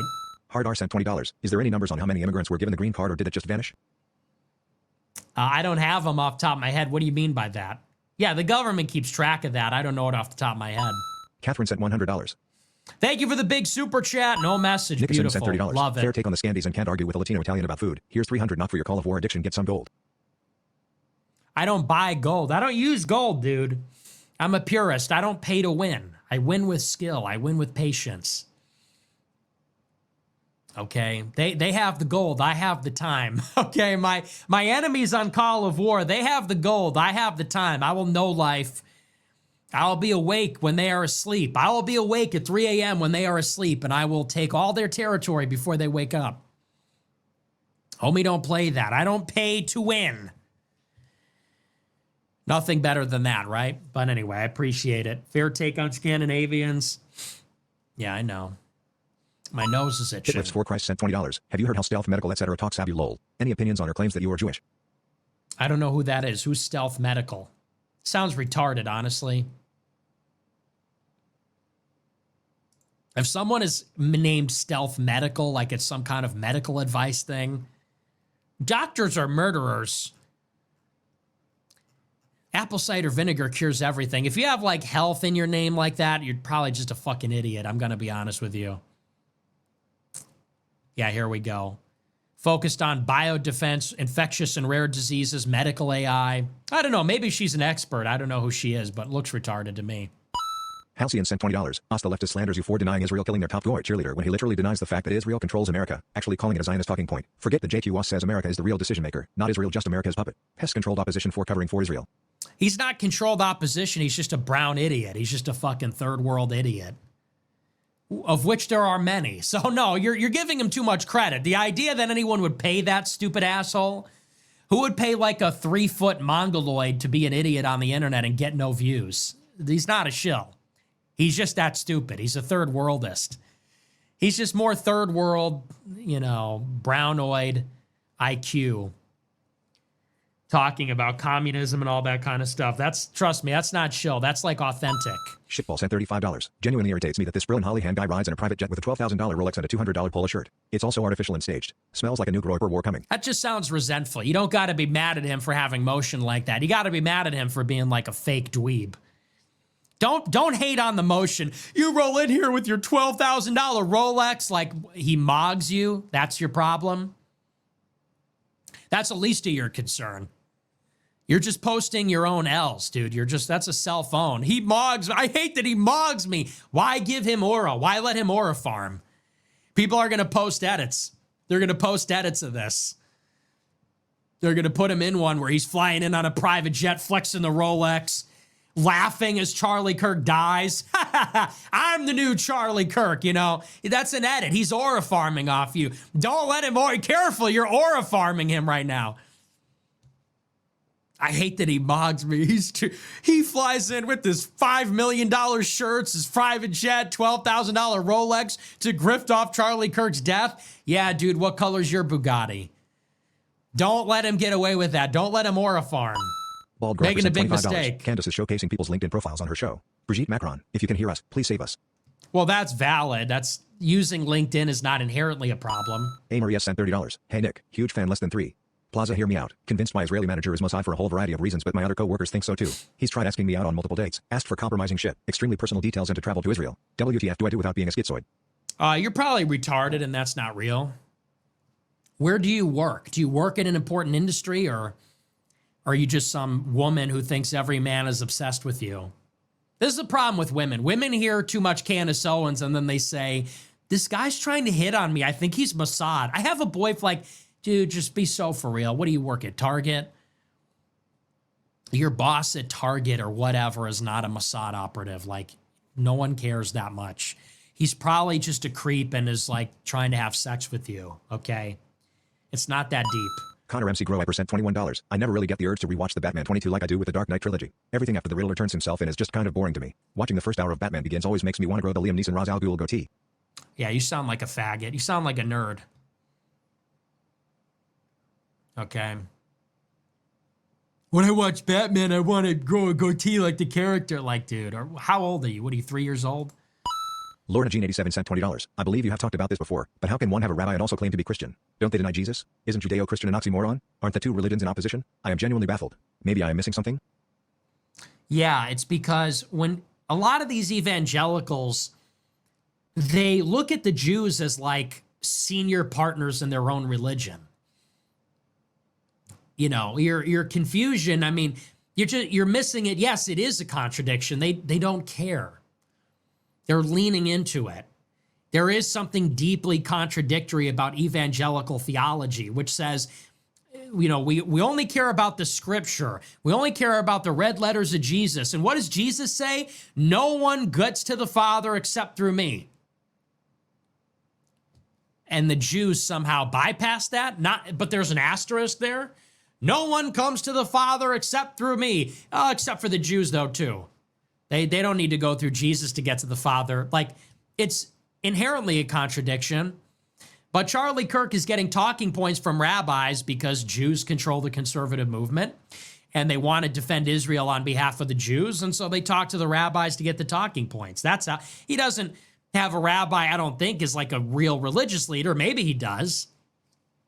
But yeah, the contradiction is there. Samuel the Saint sent $25. Matt Walsh was the first person who defended you when they came after the Grow Ibers. Weren't you saying this is a multi-front war we're fighting? Is it possible he has a different role to play in the fight? No, because, look, Matt Walsh has been around for many years. If he wanted to hit me up, he could hit me up. It wasn't a Groyper that killed Charlie Kirk. I'm not going to give him credit for saying what's true. Ben Shapiro said the same thing. And I appreciate that he said it. It showed some integrity. But then he goes on Twitter and says, any personal feuds are all over. It's like, yeah, I didn't hear my name there. I didn't hear my name brought up in that. So unless he says my name in that context, I'm going to assume that has something to do with somebody else. I don't respond to vague, I don't have any beef with anybody. Okay, well, my name's not anybody. My name is Nick fucking Fuentes, and I've been doing this for 10 years. And when this guy's had a contract with Daily Wire for just as long, I've been banned from everything. And he wants to go and beat his chest and be a Catholic white patriot. He's also working for Ben Shapiro. And what really made me lose it is when he said that Glenn Greenwald has an Israel fetish. It's like, dude, your boss is Ben Shapiro. Where do you get off even saying that? Where's the self-awareness? So, no peace. No justice, no peace. Unless and until he is ready to just talk about the real issue. No, we're not going to unify. We're not going to defer the Israel issue to another day. It has to be talked about. It hasn't been settled at all, and it needs to be talked about now. That's what's happening now. Let's wait for Israel to take Gaza. Let's wait for America to destroy Iran. Oh, then we could talk about Israel after. Get out of here with that. Let's just unify and talk about this other stuff later. Oh, really? Yeah, you'd like that, wouldn't you? The difference is we're right, you're wrong. Of course you want to move on from this. It's a one-sided beef. He doesn't have I don't think he has a real beef with me. I have a beef with him. He's working for the enemy. You'd like that, wouldn't you? You Shabbos Goy race trader, you would like that, wouldn't you? You don't want me going in your replies and saying you work for Ben Shapiro every day. Because it hurts, because it's true. You don't like to hear it, because it's true, and you got nothing to say about it. So, and it's not personal. I don't hate the guy. I don't know the guy. I've never met him. I'm sure he's a nice guy. People are babies about this. I'm sure he's a good father. I'm sure he's a good husband. He seems like a nice enough guy. I'm sure I'd get along with him. But he is working for the enemy, and I have a big problem with that. I have a big, massive problem with that, and everybody should. Every American should have a problem with another white Catholic American that is working for Ben Shapiro. Sorry, no, we cannot defer that conversation. We're all going to hold hands and hang out and pretend you're not working for the enemy. I don't think so. Yeah, we could all toast to hating on Muslims or something. It's like, no, man, Muslims aren't running America. Muslims didn't just buy TikTok and all the media to take our free speech, to deprive us of our right to have representation in government and do what we want with our own military. So you don't get it. If you have a problem with what I'm saying, you are a pussy, okay? All right, so we're going to get right to it. As y'all can tell, been moving around a little bit. I'm not sure when this video is coming out. If it is delayed, then my apologies in advance because we're doing traveling. We're getting ready to head to our first college tour down in Virginia at Hampton-Sydney College. So neither here nor there. I know y'all saw the video. I was running around while the video was being recorded, so I was still listening to it in the background on my cell. So let's get right to it. So more of the same from Nick. He starts off calling, ripping Candace Owens. I believe he called her a negress. The petty spat between them, to me, they'd be better suited working together. I'll be totally honest. I don't like it. I don't like that Candace seems to bring out a certain emotional energy in Nick where he becomes extremely petty, starts with the name calling. I don't even know what a negress means. I'm not even gonna look it up. But it alienates, in my opinion, a lot of the people that I think would align with Nick's morals, principles, and values. You're calling Candace the B word, all this other stuff, like, for what? For what? Why does she bother you so much? Why does she bother you so much? And it gets to a point where even when we're looking at something like the letter, and apologies, I got the sniffles. Even if we're looking at something like the letter, Nick, who cares if Turning Point USA confirms that it's real? Who cares? What does that even mean? Like, what have we been talking about for the last 2.5, 3 weeks since Charlie Kirk has passed?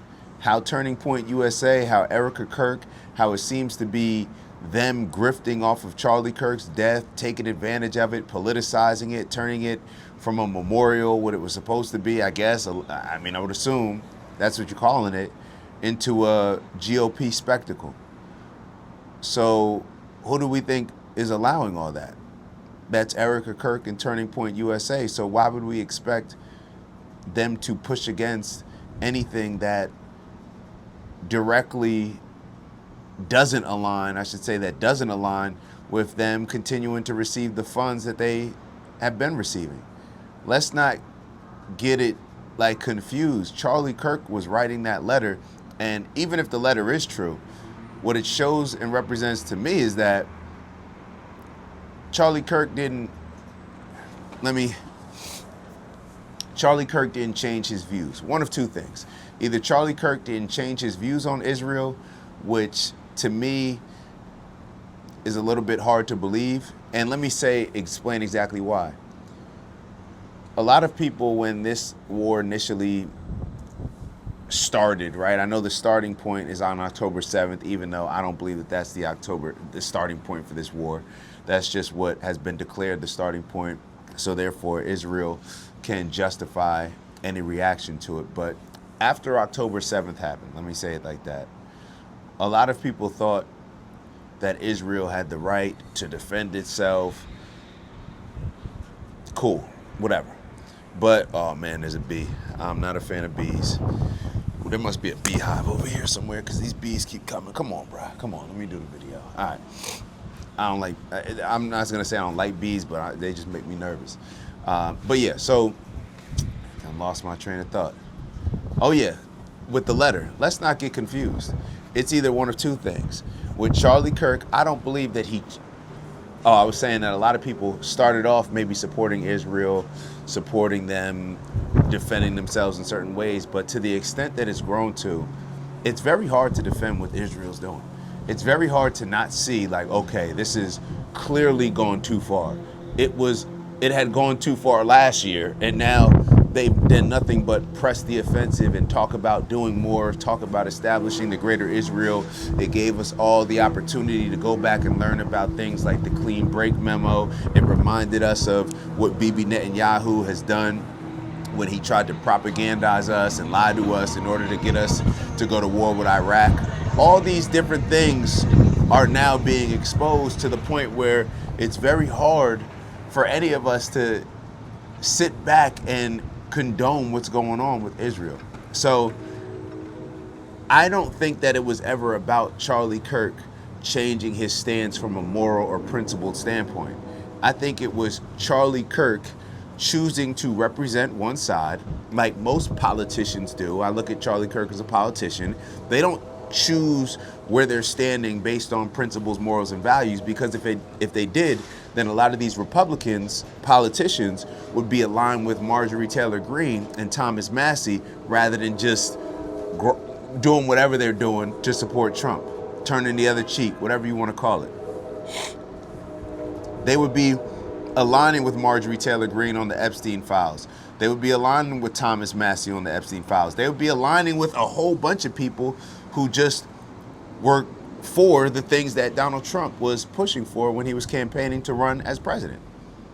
And the things that he's totally backtracked on. To the point where it's like now, I mean, he's insulting the people that are pushing for the very things that he pushed when he was running for president. So I think Charlie Kirk was just a politicized person. He was a politician who chose a side based on his funders. His funders were Israel, so therefore that's what he was pushing. It's no different than a high school debate class when somebody gives you like, okay, hey, you're going to be on this side of the debate. That's what you're pushing. That's how I look at a lot of these politicians. That's how I look at Charlie Kirk. That's how I look at most people who aren't willing to budge with who they're following and who they're fans of based on their principles, morals, and values. If you're not led by principles, morals, and values, then you're just following people.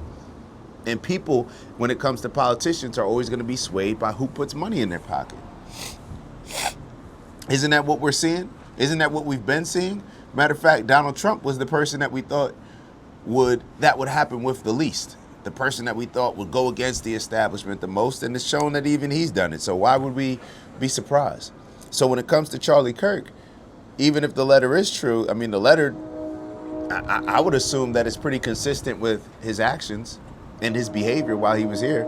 Even though he may have pushed against certain things, I think he was more so pushing against him getting criticized for having Tucker Carlson there, for having Dave Smith debate. But his stance never changed. Even when he brought the group together to discuss Israel, it did seem like exactly what Nick said it was and has been saying that it was. It was just to propagandize, to do better marketing, to push the youth to not embrace anti-Semitism, but to be okay with maybe criticizing some of the tactics that Israel's going about, but to not lump that on Jews overall, or to establish some anti-Semitic beliefs in your soul, like whatever it was. It's just marketing. Like, does anybody think that Charlie Kirk was doing anything other than that? So, but that still doesn't mean that the letter was true or not. I still don't validate it based on what Turning Point USA says. But that's why I've said it on the last couple shows. That's why it's important to voice exactly how you feel while you're here. Instead of sugarcoating things and thinking that other people, Candace Owens, Tucker Carlson, can come out afterwards and say how you really felt. No, how about you just say how you feel? How about instead of compromising our morals, values, and integrity for money, we actually just stand on our principles and the things that we believe, and if any money and support comes that way, then it comes that way. So let me get back to the notes, because I was running around a little bit. Let me So when it does come to Candace, let me be clear. Candace, just put it out. Just put it out. Instead of threatening Turning Point USA, if they come out and deny this, then I have videos. I didn't even see that. So if she said that, I didn't see it. I didn't watch her show. But she should just put it out. Like, when you put that type of energy out, it does give off grifting vibes. It does give off, well, wait for this on, we're going to expose something on our show on Monday, or you got to wait until Friday, or make sure everybody's tuned. It does give off that you're just more so marketing your show and doing the very same thing that you're criticizing people for doing, like a Bibi Netanyahu. I don't think that you're doing that, but when you go about it in the way that you're going about it, it does come across that way. If you have something, put it out. You don't have to get threatened. You don't have to have somebody call you a liar. If you have certain information and you're being a journalist, as you say, and all your concern is getting to the truth and exposing the truth, then just expose the truth. Just expose it. That's what I would say. So, and I'm not going to talk much today. Like I said, we got to get on the road. But then just commenting on Israel and TikTok and Bibi Netanyahu and this Jewish American influencer, or not influencer, even though he is an influencer, because Nick said that, I forget his name as I'm talking right now. Hold on. Let me go to it real quick. But obviously this very powerful Jewish guy, I believe he was the richest man in the world. Jewish guy taking over TikTok. 1 second. Let me just make sure that I'm getting his name right. Larry Ellison. All right. So Larry Ellison, obviously we all know by now that he wanted Bibi Netanyahu on his board. I didn't even make the connection that the actual board that he wanted him on would have been the board that now is, or would be the board that now is taking over TikTok. Like, that's pretty ironic. I mean, or is it ironic? I don't know. It's pretty direct and obvious. Like, there may be some irony there, but all of this stuff, like, are we surprised by any of it? How long have we been talking about Jewish influences when it comes to the media, when it comes to news outlets, when it comes to entertainment, when it comes to Hollywood? Controlling narratives, directing sheep. That's what most of us are, sheep. And we get directed in different ways. We get directed by the things that entertain us, the things that we constantly see, the news that we believe that eventually becomes the history that we believe. All of this steers us in a particular direction. All of this divides and conquers us to the elite's plan, so that way they can do what they're doing behind closed doors while we fuss and fight about stuff that doesn't even matter. While we commit heavy to the Democrats versus the Republicans, and we're looking at it like it's gangs, Bloods and the Crips. Meanwhile, they're giving money to both, but convincing us to hate each other so they can push their agendas, so they can hide behind certain agendas that are being pushed. So when it comes to TikTok, I mean, this is just another example. Bibi Netanyahu has made it very clear that this is one of the war fronts that they're fighting. This is exactly what Charlie Kirk was writing about in his letter, controlling the narrative, controlling the social media war, perhaps one of the most important wars.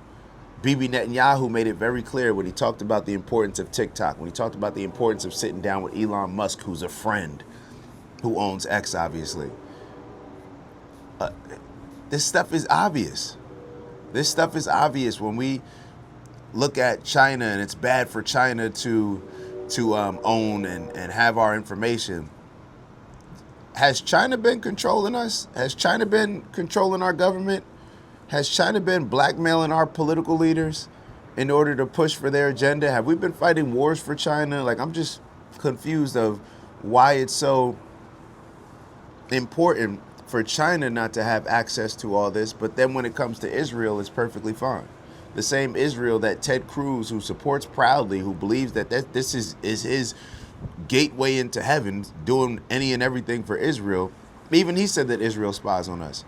So why would you allow the people who spy on us, who blackmail our most powerful people, who is dog walking Donald Trump on a leash, why would we be okay with having the biggest donor, I believe Nick said, the biggest donor to their military or something in Israel? Why would we be okay with that person taking over TikTok?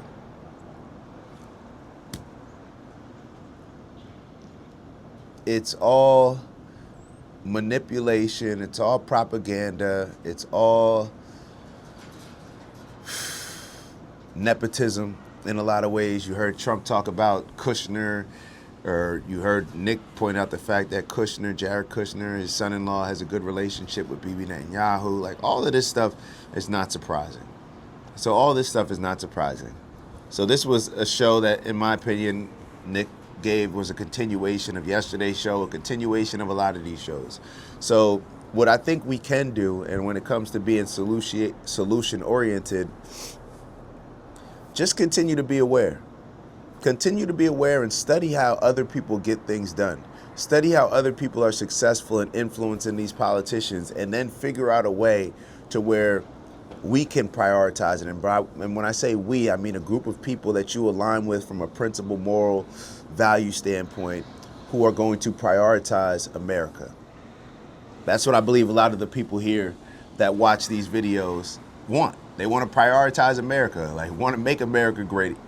Whether you believe it's again or for the first time, like I think that a lot of us can come together and agree on and have a lot of synergy when it comes to, hey, let's make life better for people in America. Let's make life better for Americans. You know, let's prioritize Americans since this is America. I think that that's a pretty fair and decent ask. So let's not get distracted. Let's not get too emotional. Let's not feed into the pettiness.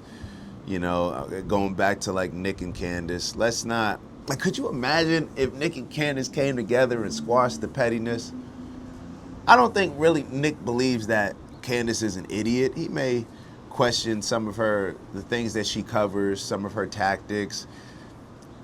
I don't really think he thinks that she's that dumb, maybe. And if he does, I still don't think that that's a reason why they can't figure out a way to work together. Maybe that's even more of a reason to work together because, you know, the most passionate people that are fighting for very similar things in ways and fighting certain things that not a lot of other people are willing to fight. I think that those two groups getting together could be very powerful, especially if we're learning how a lot of these other groups are successful. You know, they put a lot of pride and ego to the side when it comes to pushing pro-Israel Zionism. You know, a lot of people that don't like each other, maybe on a Monday, will put those differences to the side on Tuesday in order to get a deal done. So let's just figure out how to win.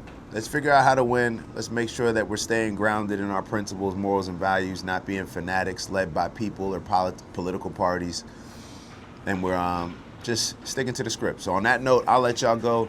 Y'all enjoy the rest of your day. Like I said, I hope this video isn't getting to you too late, but we are about to hop on the road. So I'm gonna try to figure out something in the car, how to upload.